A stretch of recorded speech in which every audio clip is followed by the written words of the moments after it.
All right. We are back from vacation. We took a couple weeks off to relax, recoup, get ourselves rejuvenated. And we're kicking off a new series of episodes with a great returning guest. So, Jason, this week we have Dr. Stephen Marshall from East Tennessee State University with us again. By popular demand. Yes, this is like your third or fourth episode, and I should have done my homework before this to know the exact number, but you've been with us for a couple of times. Yeah, I think I can't remember which one it is either, but it's always awesome to be with you guys. Yeah, that's great. Great. So thanks for joining us. So for those who haven't heard Stephen's previous episodes, for any new listeners we have, I'll link those up in the show notes, but a brief intro. Stephen is the Chief Marketing Officer and VP of Workforce Development at the newly established ETSU Research Corporation at East Tennessee State University. So most times, actually not most times, all times that we've had a guest, it's usually a chance for Jason and I to ask questions of whoever's joining us. But this week, Stephen, you and I have had multiple conversations, and I want to flip the script a bit. I want to use this time for you being in higher education to ask the questions of us. Ask us the questions that maybe we're not thinking of, kind of being a bit more established in our career or whatnot. And because this is something we've been talking about over the last several weeks. We've had a series of episodes talking about how to gain experience in the analytics space, and whether that's something where you're a new college graduate or someone established in your career and looking to make a pivot.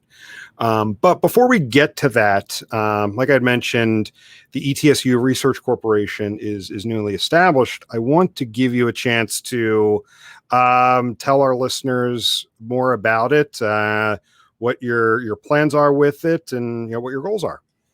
Sure. So thanks you guys for having me back on. It's awesome to be on with you guys. So the ETSU Research Corporation is really, you can think of, universities have research foundations. And so the ETSU Research Corporation is the doing business as from the ETSU Research Foundation as the ETSU Research Corporation. And so there's the foundation, but the Research Corporation has really been installed at ETSU to drive innovation for ETSU, but also for our region. So we really want to try to connect our region and, to do world-class things in a rural environment. We feel like, in Appalachia, and being a university that has almost 15,000 students, a medical school, a pharmacy school, amazing programs across the board. We could connect industry and make a change for not only our region, but to do some really innovative things in the world that are cast in a rural setting. So that's kind of our mantra, our essence, our brand essence is world-class in a rural setting. And my mission as part of this, and the reason I got recruited for it, was to really, as you guys know, I've been trying to drive innovation in higher education for a long time, and evangelizing about the disconnect between higher education and industry. And not to say that there's like it's not like a complete void, but we all can agree that technology moves fast. You bring COVID into it, and COVID really wasn't as much of a change agent as it was just an accelerant. It was something that was brought in, something that happened that really kind of said, hey guys, everybody, things are changing fast, and now we have COVID. So now we're going to accelerate the change that was already there. If you had seen me as part of the higher education team at Adobe for the experience business a few years ago, pre-COVID, you would have heard me talk about the need for higher education to adapt to technology and to change that's happening. And then you bring in COVID, and all those things just kind of happen like a tsunami. And now you have a space in higher education where people are questioning the value of higher education. They're questioning the costs of it. It's one of these things that no matter, I'm not speaking of ETSU in the sense by itself. I'm talking about higher education. Again, been at hundreds of universities in my role with Adobe, and gotten to speak at a ton of different conferences. And, you know, this is my space. But the thing is, you see this anywhere and everywhere. The costs of higher education continue to go up, but a lot of the things, the value and the facilities and, you know, things that are part of higher education have stayed constant, or static, and stale in some ways, you know? And so I think this is a real change moment for higher education. And what we've seen at ETSU is if we can bring industry in and we can connect industry, and my whole mission really is to focus on experiential learning and put together the opportunity to fill that void, that gap between what industry is doing and what higher education is doing, so that, you know, the goal I want to achieve is that when students graduate from East Tennessee State University, that they're entering into a job market where they have real experiences that they were curated and happened, while they were at the university. And an important part of that is that they have the evidence of those experiences. So that they're able to communicate through portfolio or through some kind of artifacts.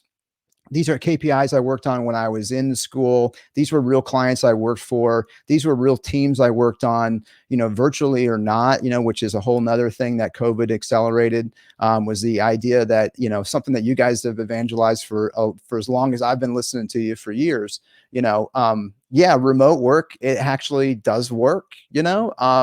And so, and a lot of students figured that out on their own, you know, and a lot of professors figured that out. So I think, you know, really trying to build a platform to fill that void, and give those students those real experiences that are both at the highest level of learning outcomes, which is the create space.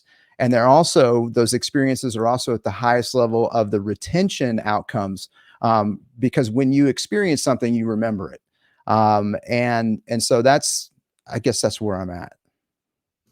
It's amazing. And now this is going to be incredibly difficult because I have so many questions that I want to ask, but I'm gonna be I'll be true to the format we're going to fit with this episode, but it's super exciting. And you and I talked about, you know, I'm excited to see whatever role that we can play, if nothing more than helping evangelize what you're doing, because we agree. I mean, there's such a need for this, and seeing what you did on the university side to prepare your students, and actually having talked with several of your students, I'm not sure if you recognize this or not, but I've had so many of your students reaching out to me over the years and saying, "Hey, can I get some advice?" And, you know, they're coming out so much more prepared than other students I'm talking with, and it's given them a lot of confidence, and it's a great thing to see. And I think this new venture at East Tennessee State is only going to amplify that. And so we're super excited to see how things start to play out. Well, you know, we've appreciated your support and your continued support. I think, you know, to the point of reaching out and talking to you guys and those conversations, you know, one of the things that I presented is a year and a half ago now with Adobe. They were looking at you know, soft skills, or what I would call the essential skills. And those things would be creativity, collaboration, critical thought, you know, teamwork, those, and working in a team and an environment like that. And so I'm so proud of my students for reaching out to you guys, because I mean, you clearly have, you know, given them agency to do that, but they still have to do it, right? And it's like I tell them, it's like, you know, the more you do these kinds of things, the more comfortable you will get with let's, like anything else, you know, we all go, well, I don't want to go to that event, I won't know anybody. Well, everybody that's there doesn't know everybody, you know, and so everybody feels kind of the same way, and you show up, and, you know, if it sucks, you leave, but, you know, chances are you'll break the ice with somebody, and then all of a sudden you're there, you know. And so I think just getting a foot in the door, and you guys have opened that door wide open, and we appreciate it. Yeah, well, you're welcome, and likewise appreciate you including us in that. So I do have one question, and then I'm going to let you. I'm going to turn over the host roles, or Jim can turn over the host roles to you. Tell me about the mug you're drinking from. The mug I'm drinking. So this was a nice I love my peeps at Adobe. Okay. Yeah, so That's a nice mug. it's a great mug. It is my daily mug. In fact, it looks disgusting inside of it. Um, but yeah, this was a this is one of those mugs you get where it's like, oh, I'm never going to be able to put this in the dishwasher, so I'll probably never Never use it. never use it. But I just drink black coffee, so You're washing it hardcore, man. is pretty, yeah. So All right. Well, that was going to drive me crazy through the whole recording, so I thought I'd ask and get that out of the way. perfect. Well, all right. So am I the host now? Yes, you are. Well, good. Well, welcome to 33 Tangents. Today on We're our excited to be here. today on our program, we have Jason Thompson and Jim Driscoll. Jim will not be wearing his mascot outfit today, but I'm pleased to be here today to talk to these guys and to ask them, one very simple question, and that one very simple question would be, if you were designing a program in the digital analytics space where you could provide experiences during the learning process that would be valuable to you as a hiring manager to hire someone out of this program, what would that program look like? So I've got some prompts I That's want a to. big question. I know it is. I know. I said it was simple, but it's like if I could remember the movie quote, it's like one question, but it's got 500 different pieces to it. But anyway, that is the question. And I guess specifically, I'd like to drive it through three different lenses. One of them would be the essential learning outcomes that you think that somebody should have, maybe in any analytics program. Okay. The second one would really be, what would the experiences look like that you would create? What would be those experiences, and mentoring, and all these different kinds of things that we can drill into. And then the third thing, which you guys talk a lot about on your program, and which I feel is essential as well, is really, what's the culture look like? I have some ideas around culture, but I would love to know from you. And again, this Jim, you kind of set it up by introducing me and letting me have my little run on monologue. But I think that what I'm trying to do here is I'm trying to I think this perfectly illustrates what higher education needs to be doing. It needs to be asking the people who are in the trenches, who are you looking to hire? And what kinds of things are you looking for when you're looking to hire them? And what kind of program should they come out of to get those things? So maybe let's do a grand tour of the big question, which is, what does the thing look like? And then we can start to drill down into the three lenses. I like it. So I will start with a thought exercise that I've been going through for a couple years, because I've been thinking about this question a lot. Maybe not in as direct terms, but just the need for having more high quality candidates for the type of work that we're doing. It's been years and years and years. The industry that we work in continually faces talent shortages. How do we bridge that gap so that we're getting more talented people in sooner is a tough thing to crack. And I'll tell you that some of the things that we've kind of whiteboarded over the years is, are we in a position to do that? And if so, what does that look like? Or is this something that we could maybe give some ideas around and have someone else take off with it? And I'll tell you that I've used the setup of how things work in the legal profession. And let me asterisk this by saying I have no education or experience in law, other than I watch a ton of deposition videos on YouTube. They are highly, highly entertaining to me.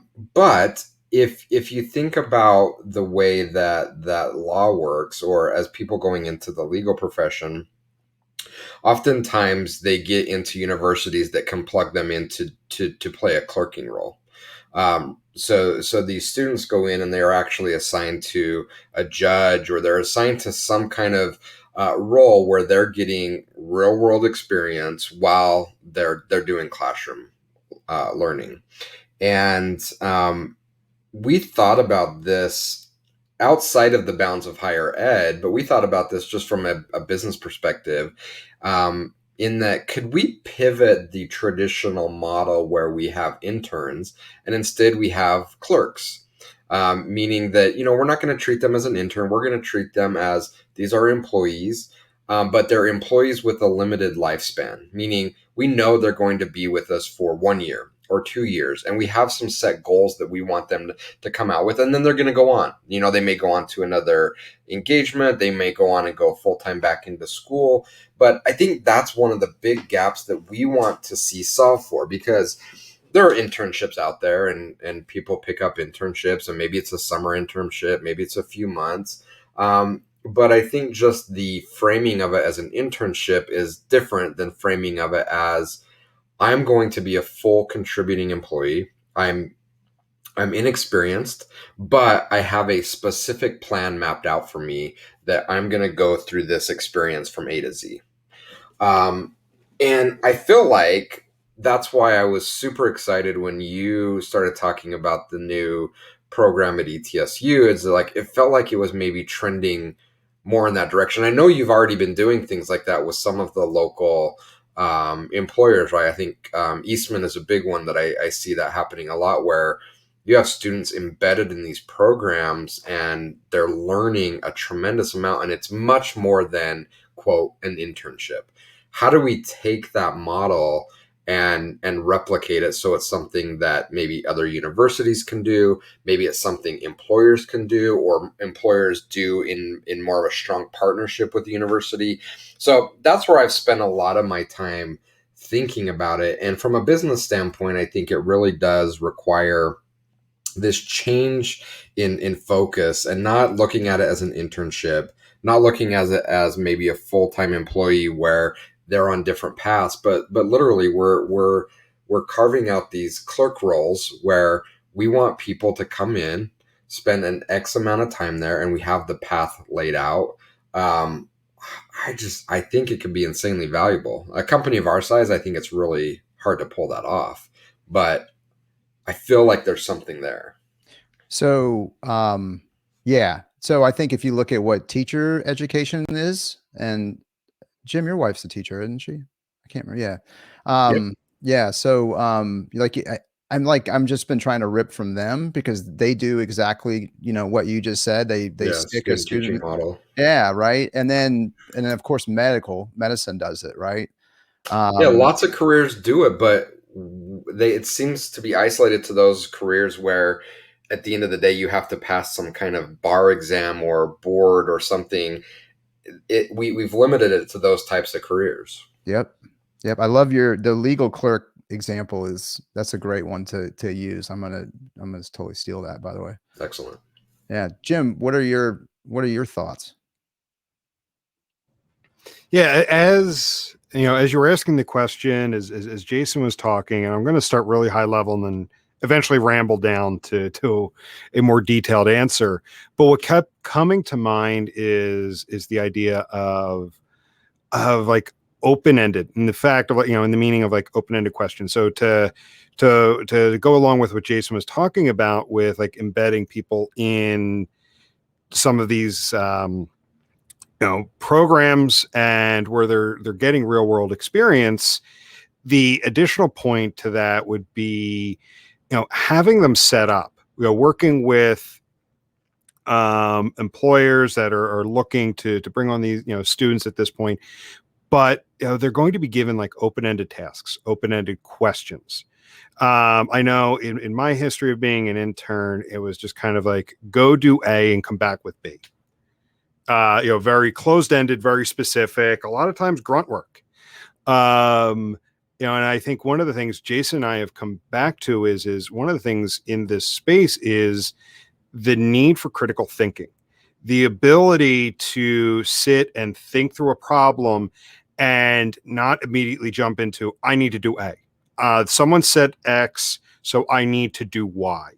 It's the ability to think through it, be able to adjust. So getting college students that experience out of the gate where it's like, can you tell me, what you're seeing here using this data?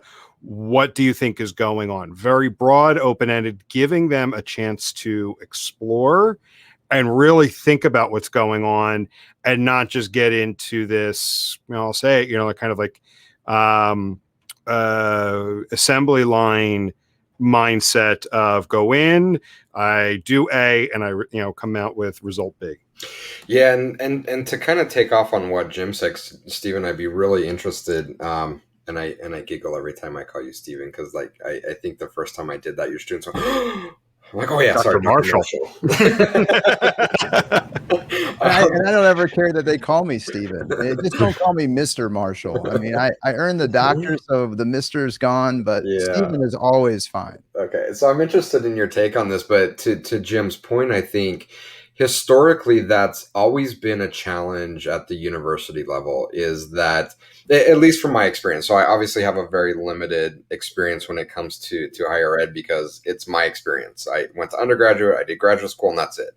But in my experience over those 6 or 7 years was that the majority of my experience in the higher education setting was very much a carrot and stick type of setup. If you don't get good grades, then we'll whip you.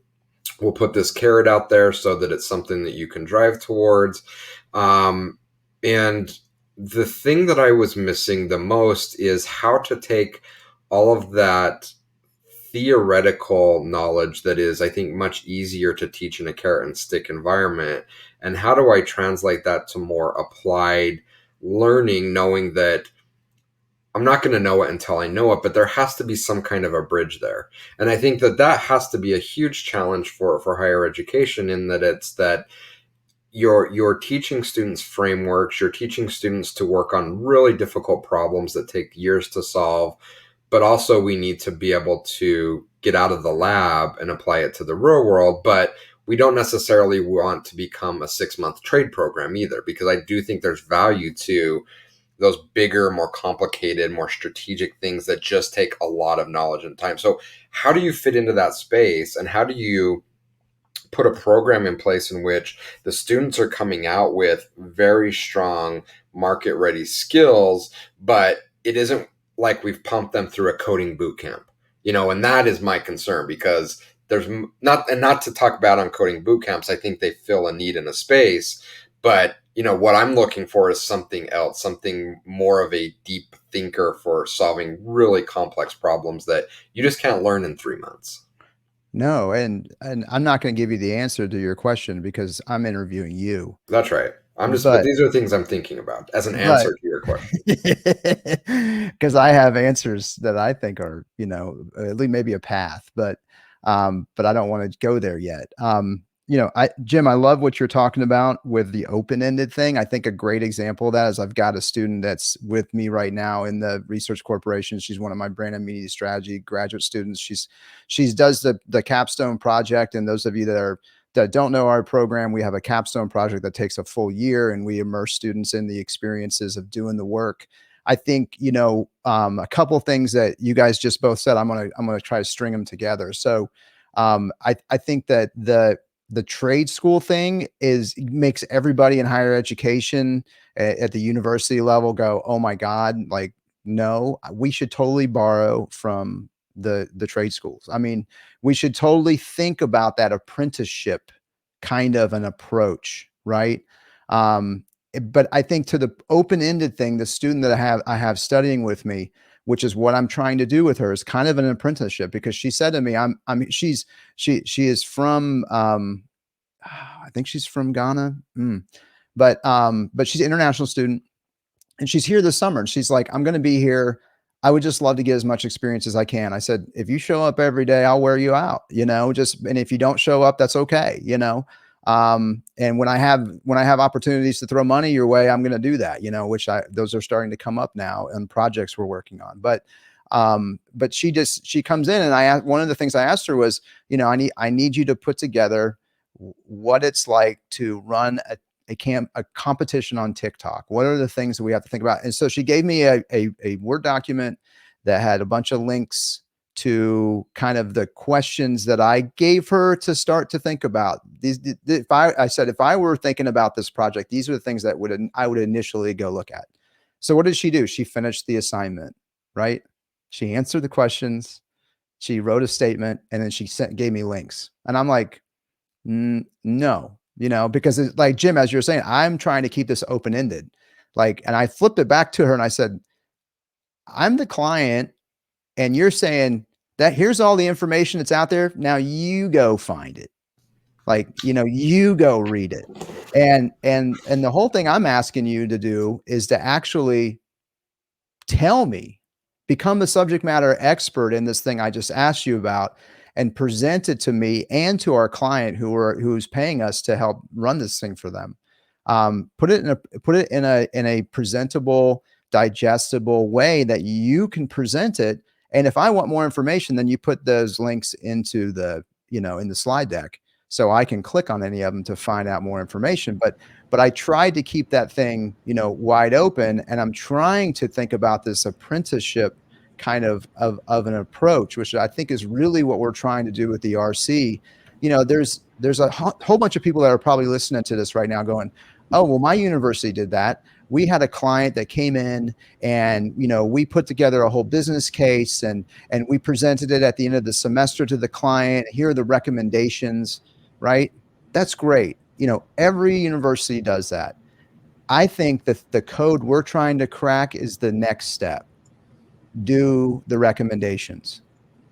Now you are now in you're now in the space, but you're still under the protected environment of a university. You can still, what we've all talked about, fail fast. But you're doing it in a controlled environment. So I can explain to you. Now, can we reflect? Reflecting is a huge part of education, right? And talking through that reflection. And so now can we talk about why this didn't work? What were the pieces of it that didn't work, And so, but I think that's where we're trying to borrow all these different things, that our other folks are doing. And I think the code we're trying to crack is not let's put a whole semester. You guys know I've done the National Student Advertising Competition, by American Advertising Federation, for 10 years. Last couple of years that we did it, we were in the national championships, top 8 out of 200 schools. It was an amazing experience for these students. They never get to do that campaign. They just get to make recommendations to the client. And I firmly believe that they have to figure out why the code is broken. That's when stress and theory and all these things are coming at you. You have to perform. And that's what we all want to hire, is someone that has evidence that they, it's like I tell my students, it doesn't matter. I mean, I'm looking at Jim, I think it's fair to say, Jim did not go to school originally for analytics. He came into the space and he it's not necessarily, he used a lot of the pieces of the puzzle that he had, but a lot of it was self-taught and motivated to learn it, himself, and had that drive. So a lot of, I think, is what we're trying to do in this code that we're trying to crack, is we're trying to help students learn how to learn. Yeah. And I think, honestly, that's a lot of the inertia that has to be overcome, is that, with your student kind of doing the letter of the assignment, that's kind of been built into the education from kindergarten, right? Like that the framework is that you kind of do this paint by numbers approach, and you get rewarded with an A or a good, and we have to kind of, I think, tear that inertia apart and say that it's so much more than just the actual letter of what I'm asking you to do. It's the spirit of what I'm asking you to do. What I'm asking you to do is a framework. I don't just fill in the blanks. I'm asking you to use this as a thought exercise to really think through that. And I think that's a really difficult thing for especially higher education students to overcome, because they've been taught all the way up 12 years of schooling to that point that they should be doing the opposite of that, because that's what they're rewarded for. So we have to break that inertia down. And then also this stigma of trade schools. Again, I'm going to go back to professions like education, legal, medical. Those are apprenticeships. We may call them by another name to pretty them up, but they're essentially apprenticeships. Why is that same model not okay in a business application? Which it's not. We call it an internship, or we call it but to your point, it's so sterilized that we're not giving students anything that is not outside of a lab experience. And that, I think, is the problem with so many young students that I talk to. A lot of them are so excited to solve all the problems in this clean, sterile environment. And the minute I think we've brought this up on multiple episodes, the Mike Tyson quote, like something about all your plans go out the window the minute you get punched in the face. Yep. The minute you get into business and find out that these things are incredibly messy and complicated, and that everything that worked in the lab no longer works the same way, they're like, what do we do? So how do we give them that aha moment that it's never going to be as clean and pretty as we saw in the university setting?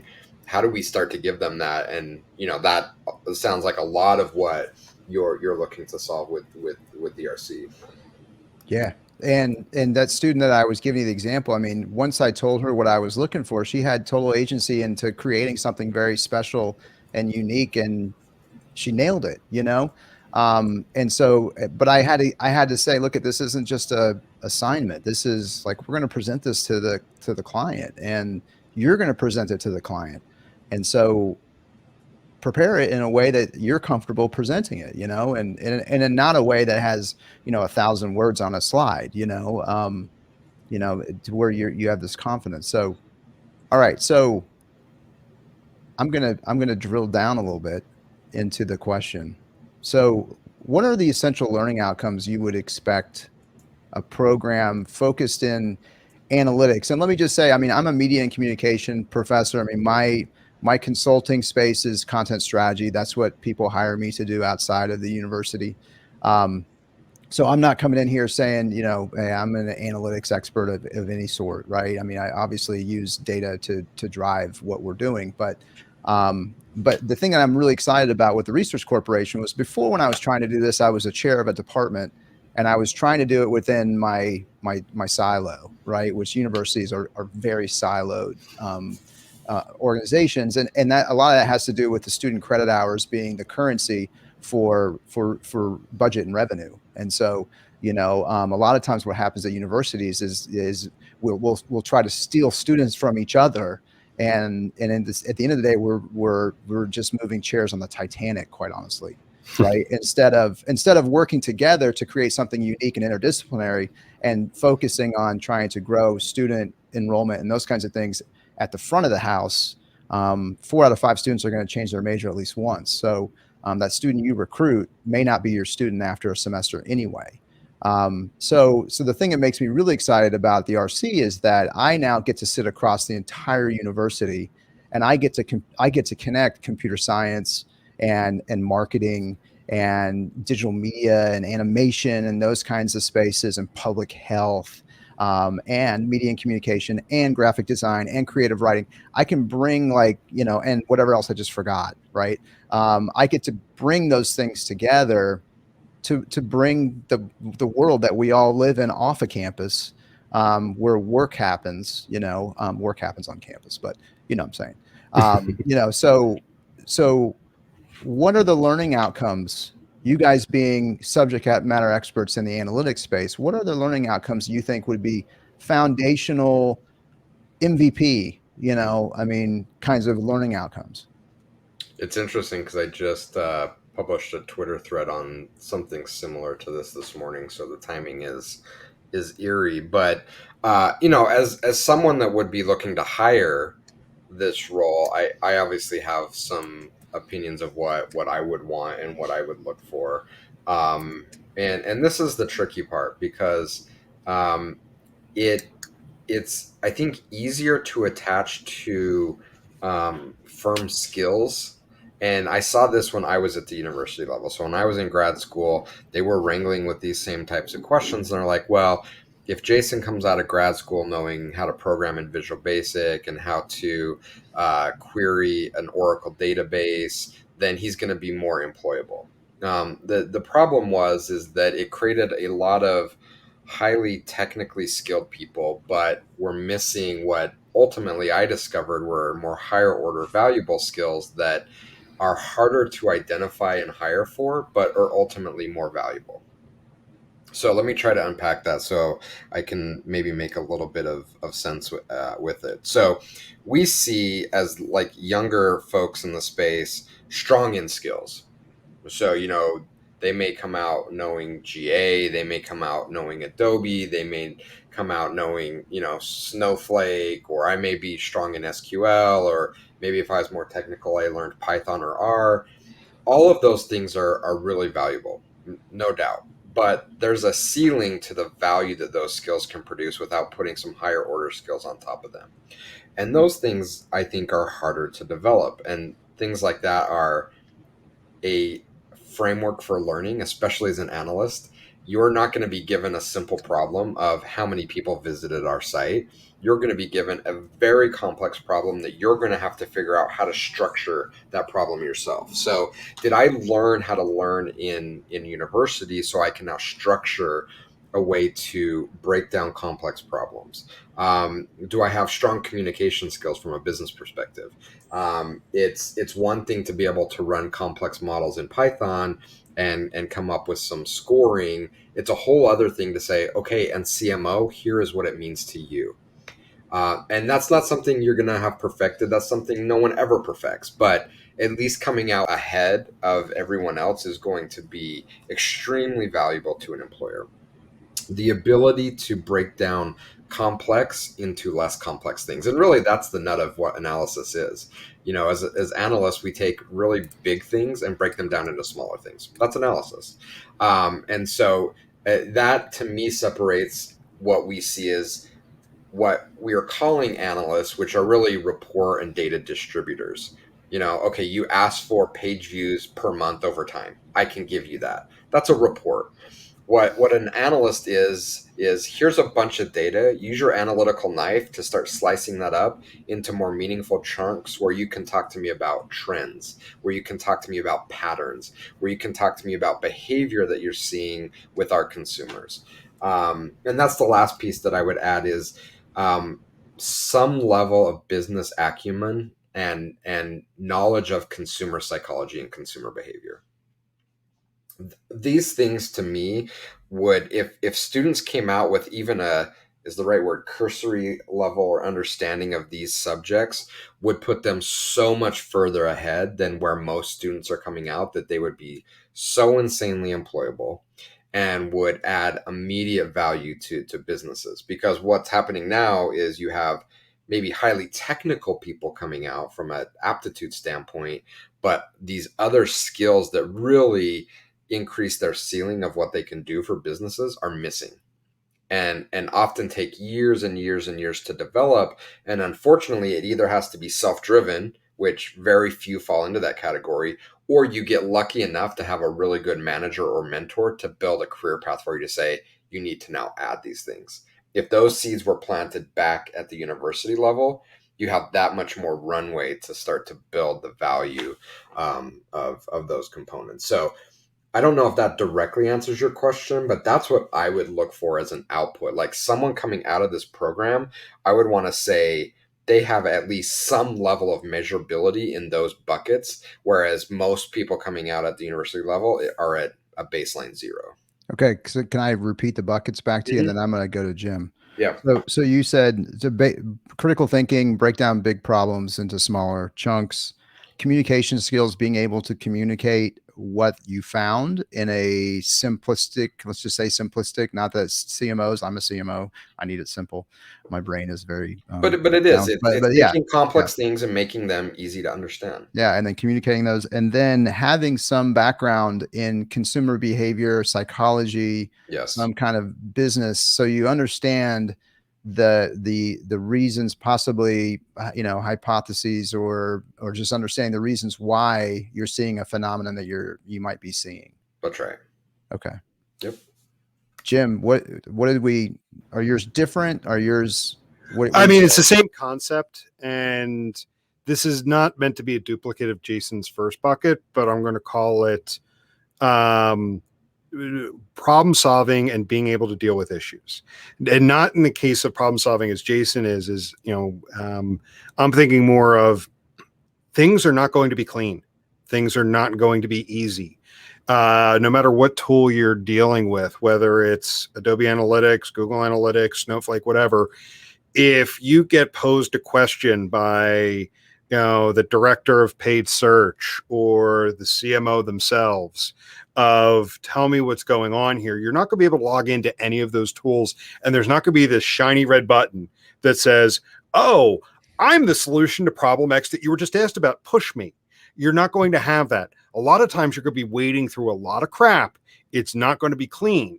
And there's going to be problems with that. So it's how do you deal with those problems and dealing with issues too? Because if, say, you're working with someone on the instrumentation side, just because you ask for something to be added to the site doesn't mean the tech team's going to be able to jump right on that. How do you deal with those kind of things? And this goes back to something Jason said in the beginning, is that unlike what, and I this is my experience from college 20 some years ago, is that you were taught all of these things that work perfectly under the perfect, pristine, sterile environment of academia. The minute you get out there, it doesn't happen that way. And if having being taught these things right from there, your mind doesn't shatter when it's like, wait, I was told it was supposed to work this way. So that's what I'm thinking of is that you're going to be asked a question. It's not going to be push button, get answer. You're going to be wading through dirty data. You're going to be working with people where you need to get data. You need to get code deployed to a site. You're going to need to get stuff, and it's, they may not necessarily want to do what you need them to do, and all of those kind of things. So it's being able to deal with those kind of headwinds that are going to come your way. Yeah, Yeah. and not to draw this out too long, but I think if we were to distill down this entire conversation, what Jim said is it. That is the biggest measure that I think any employer would look for, and I think it's ultimately yours in higher ed's biggest challenge, in that, again, the way that the current education system is set up is the opposite of that. Because we've been taught, if A, then B. And if we do A, then we're rewarded for outputting B. But the minute you get into the real world, you're never going to see A. And that's where I think a lot of students, like, they get this Mike Tyson punch in the face the minute they take their first job, and they're like, well, wait a minute, I was told if A then B, then now what? And so I think if we can, again, go further upstream to start to correct that level of thinking, sure, from a theoretical standpoint, from a learning framework standpoint, we have to anchor on something. We can talk about A, then B. But to add that next layer of nuance to say, but you're never going to see A outside of this classroom. What's going to happen when you see A? Now, you can do that with bookwork. What you're looking at doing is, can we add something more than just classroom work to help reinforce that? But more than reinforce that, expose students to real world scenarios, and not just in a competition way, because I think the competition is a great example, because what you do is you, even in the competition, take a really nice clean slice of an experience and give them the full experience, because the full experience sometimes isn't nice, and it's ugly and painful at times, and we make some mistakes. And if we don't experience that, we never get that foundational knowledge that we're never going to have A, and that's okay. We now have the tools to say, well, we have A plus all these other inputs to A that make it look like something else, and we can still work with that. And what you both are saying are again the pinnacle of retention. Having to go, when you get drugged behind the truck, you'll remember that, right? So, I mean, when you have these terrible experiences that things didn't go right, or you get a new client, and now you're looking at their instance of whatever, platform you want to say you're looking at, and it's a mess, right? The tag, I mean, whatever it is, it's a mess. And now you have to fix it. You remember Like those are the things that troubleshooting time, is why the retention, piece of learning outcomes goes up so high, because you've had to overcome something to learn that information. It wasn't just a memorization or something that you just, retain just because, it was interesting. It was like a fight or flight moment, and you remember it. Yeah. I think that's a good one, Jim. Yeah, and you just said something great. You come into a new engagement post graduation. Once you're into your career, you're never, especially if you're working consulting / agency side, you're never coming into a pristine environment. It's very rare, if ever, that you come into that. Most times you're going to come into a situation where things are a mess and you can't turn around and say, F this, I'm out.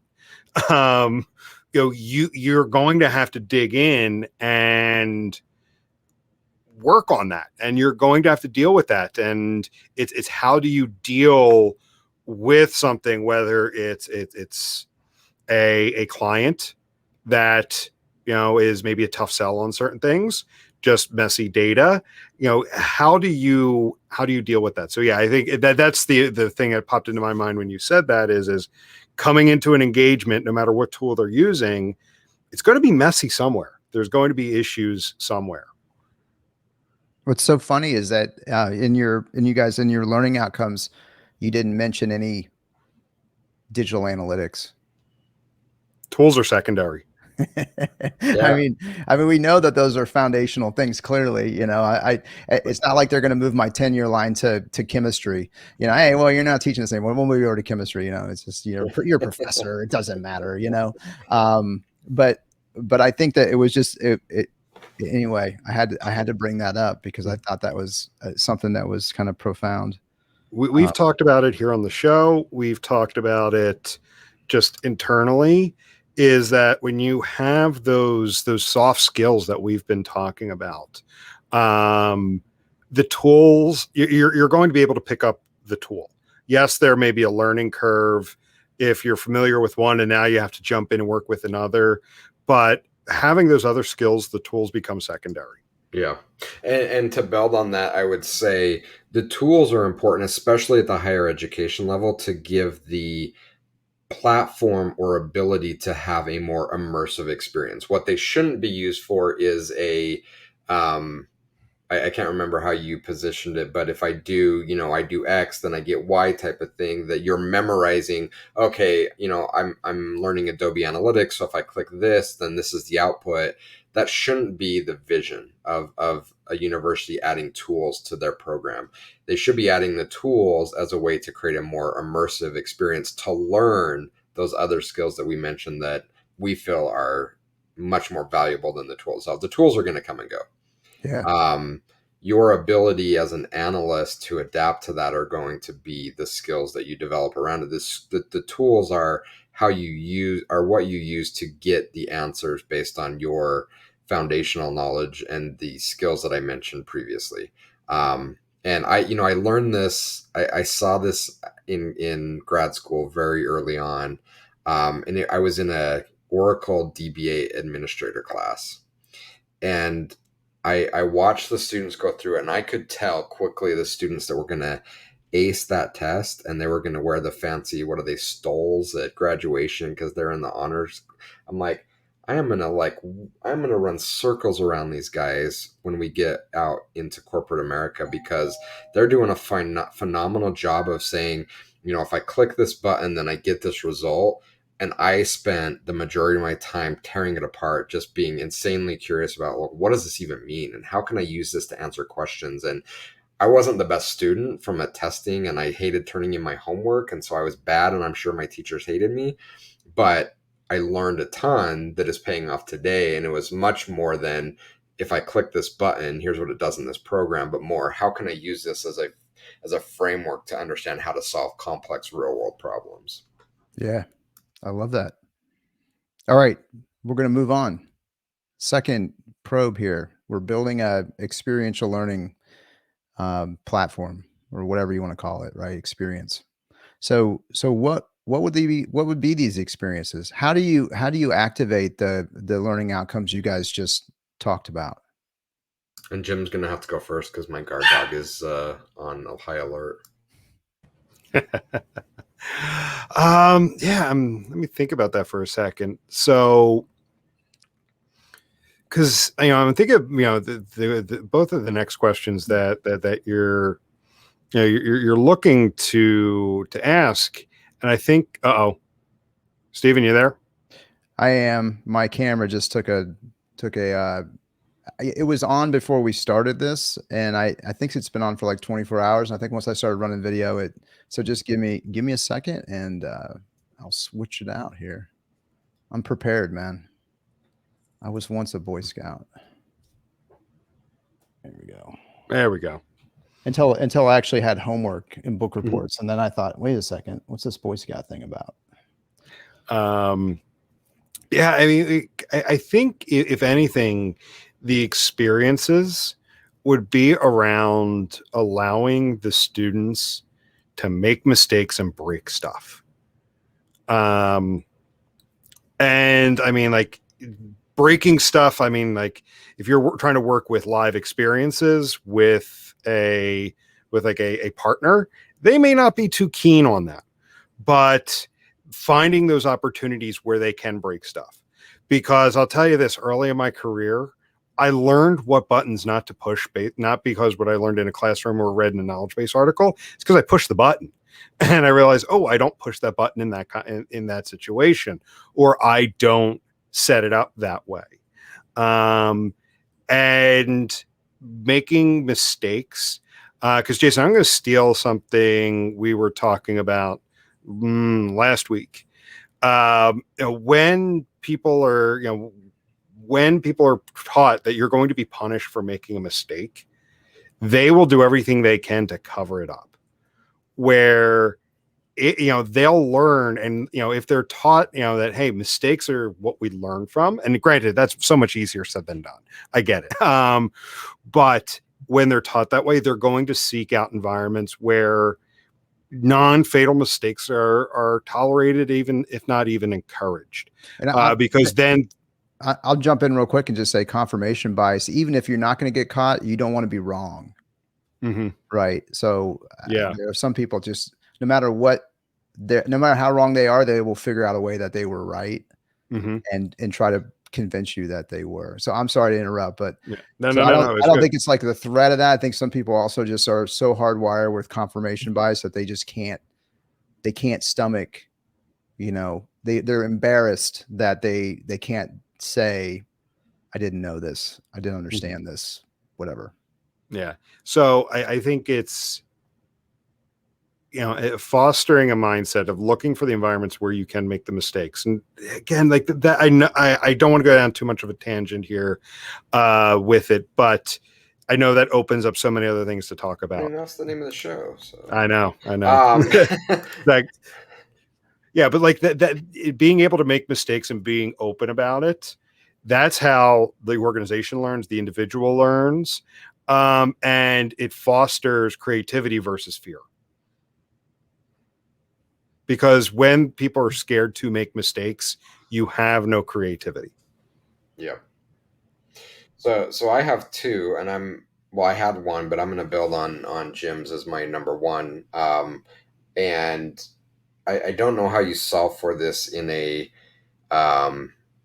real world kind of real world scenario with students, but I agree it's one of the biggest limiting factors that I see students coming out of higher education with, and that is this point of I can't be wrong, or I have to know everything. So giving students experience where they can develop their own personal approach and tools to be able to account for that, I believe would be incredibly valuable. Small data size of one, but I know a guy that I worked with at one point in my career that he always had every answer. And if he didn't have the answer, he was just having a moment where he forgot it. He always knew everything. And the danger in that is he, after a period of time, actually convinced himself he knew everything. And so if you convince yourself you know everything, you have no internal desire to learn new things. And he is still at the same job, has, maybe he's had some token title and pay increases, but hasn't progressed because he early on convinced himself he knew everything. And if we can get over that sickness that we know very little, we become open and motivated to learning a lot. But students, especially as they're so vulnerable early in their career, need to have some tools to know how to navigate a very tricky and sometimes political environment where it may not be safe or it may be scary to be wrong or admit those things. So having exposure to that and allowing them on their own to develop some tools to how to manage that, I think would be incredibly valuable from an experience standpoint. My answer to what I would want the experience to be was going to be anything that is not overly designed, because that I believe is where we have a challenge, in that we've got great laboratory experiences where we can run through things in a sterile environment. We have maybe internships or competitions where it's really well designed what the experience is going to be. But as we all know, we can create all the plans we want. The chance that it's going to go perfect to design are near zero. Let's not to bring up a sore subject here, Stephen, but let's go back to your Adobe presentation. Like, you had this mindset that everything was going to be perfect and your audio and your video is going to be perfect, and then it didn't go to plan. Yep. That's how most things happen. And so creating an experience that allows students to see that and experience that firsthand, so they have that aha moment to say, it's okay that this didn't go to plan, because that's the reality of how things work. But through this experience, I've been given tools, I've been given frameworks, I've been given leadership, and personally, I've developed an experience where I now can adapt to that, and I can pivot, and I can think on the fly, and I can say, okay, well, we wanted to go from A to B, but now we have to go to A to C to D to B, and that's okay. Yeah. So I think, so I'm going to get a little academic on you guys. You guys have given me the characteristics of the experiences. You have not given me the operationalization, however you say that word, of the experiences. So, Well, and I know that's what we're doing together. And I know we're working yeah. on that together for the RC and to build all this. And that's what, and then we want to be able to, write about it and share the successes and the fails with others, so that other institutions can borrow whatever they want of what we're doing. But making mistakes and breaking stuff and developing their own, personal agency around the tools, and being comfortable with being wrong, and not being overly designed and experienced. Those are all the characteristics of the experience that I want to make.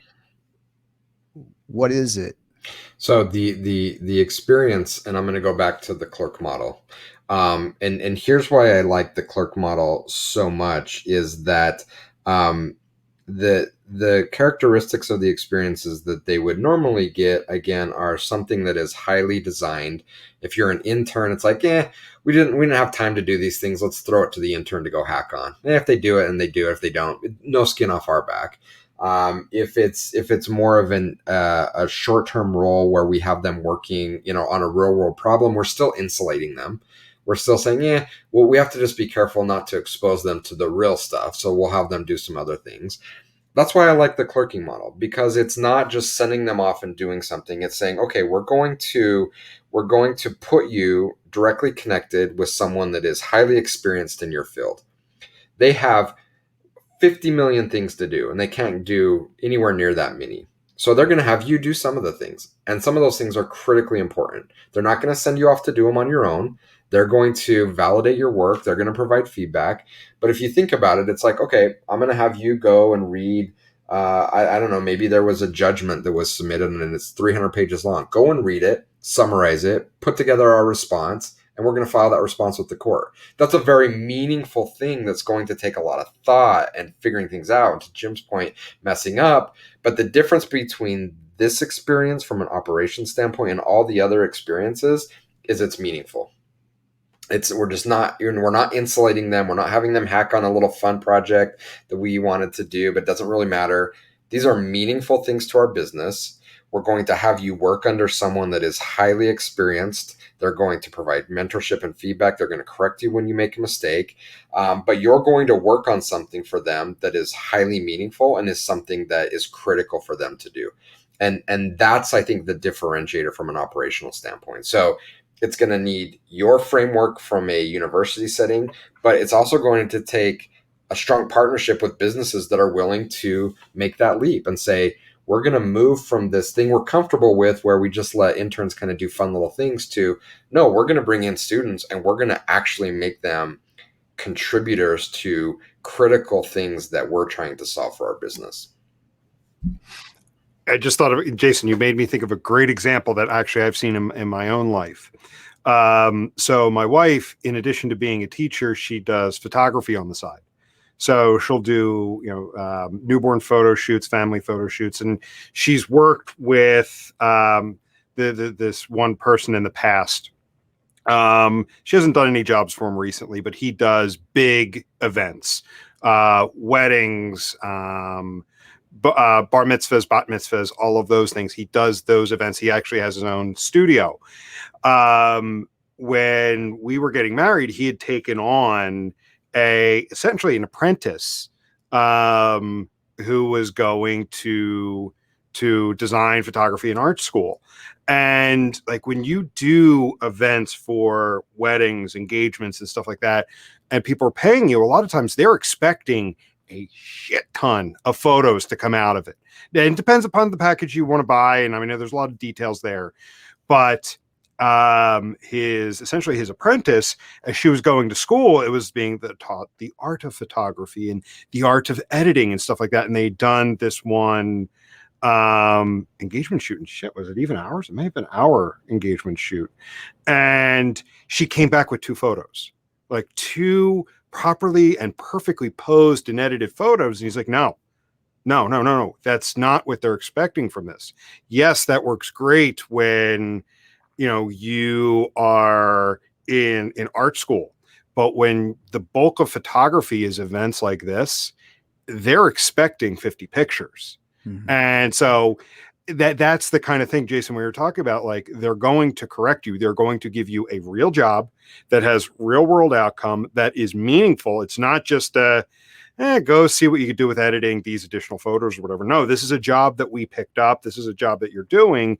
And when you get it wrong, I'm going to tell you when, you've done that and how you should approach it better.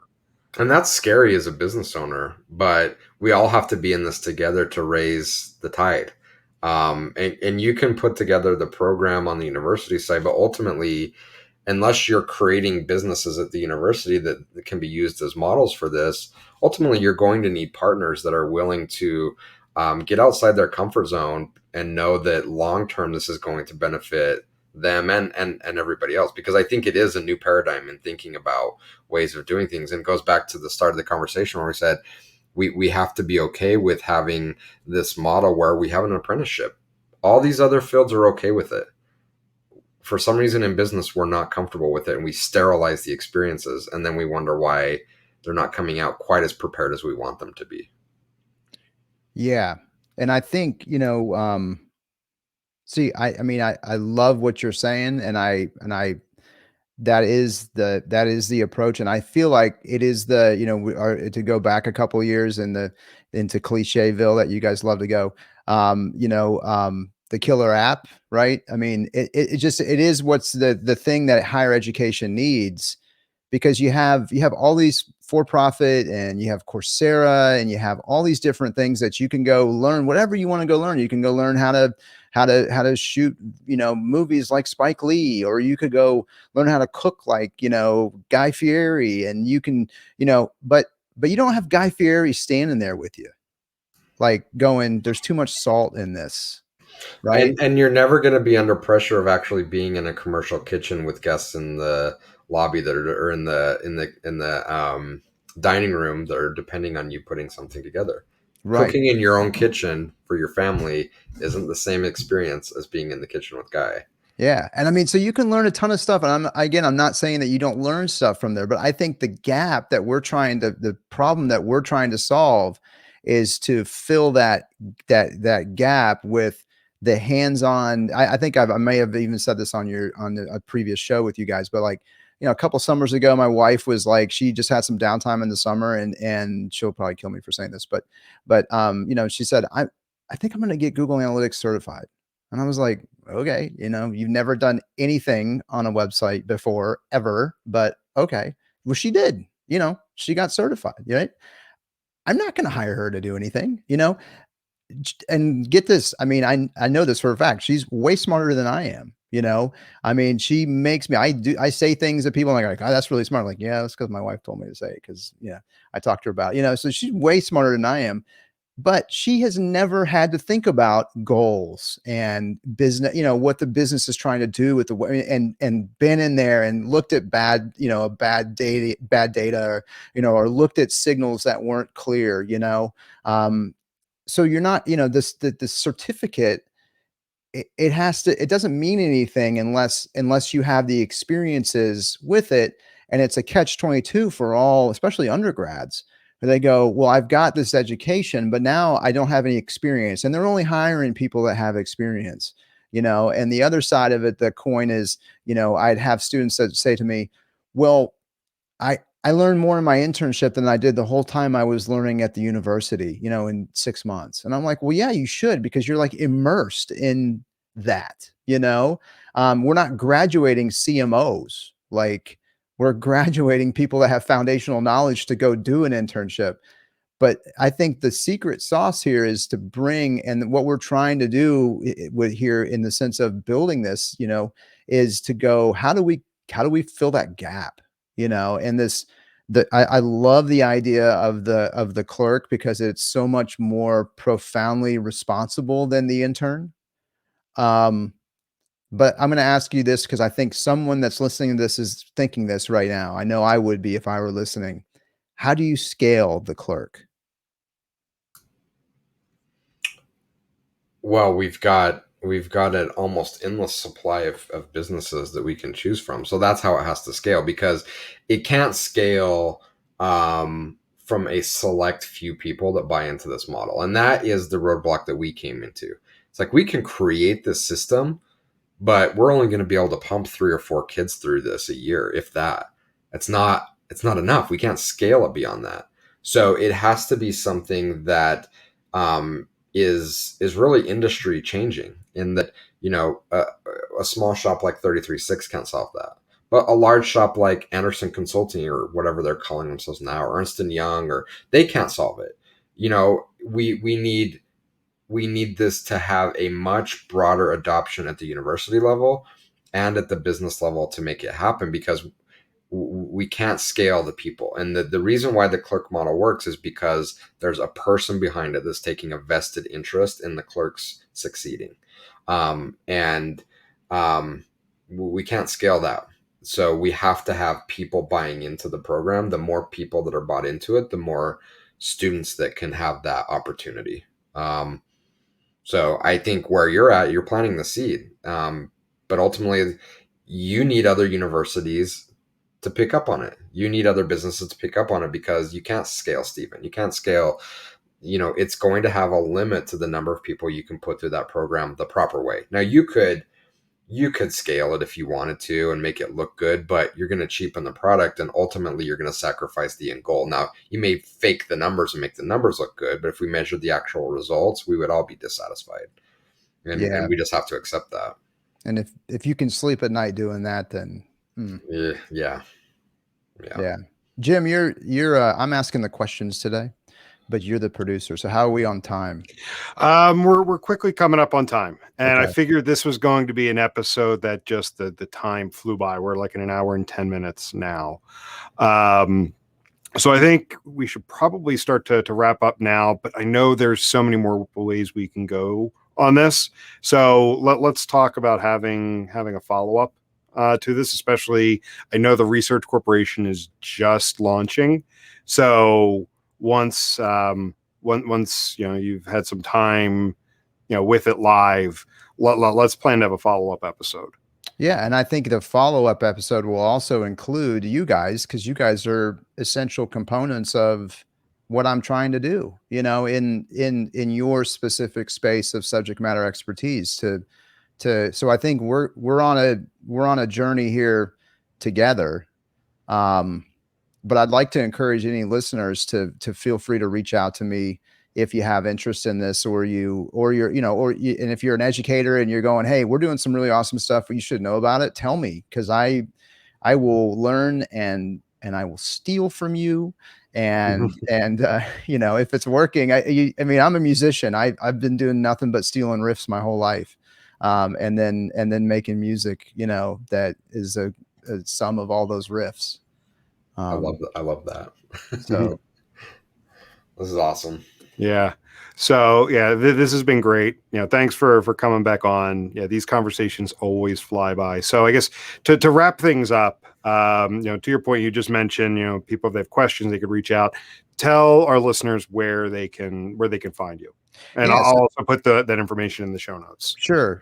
So the best place, the most active place I am is on LinkedIn. So Stephen Marshall, you'll find me at East Tennessee State University LinkedIn. ETSURC.org would be the website for the ETSURC page, Research Corporation page, ETSURC.org. And right now, if you go there and you just find a landing page or a splash page, that's because we haven't launched the full site, but we should be doing that here within the close of July 2021, which is when we're recording this. And then my contact information would be there too. But yeah, I think that's, and I welcome all criticism, critique, input, tips. Help me get better, please. Awesome. Yeah, this has been great. Yeah. So cool. Yeah, thanks you guys for your support. You guys no, thank you. On this journey with me too. So Stephen, thanks again. Definitely appreciate it. And we'll catch everybody later. All right. Thanks. See you guys.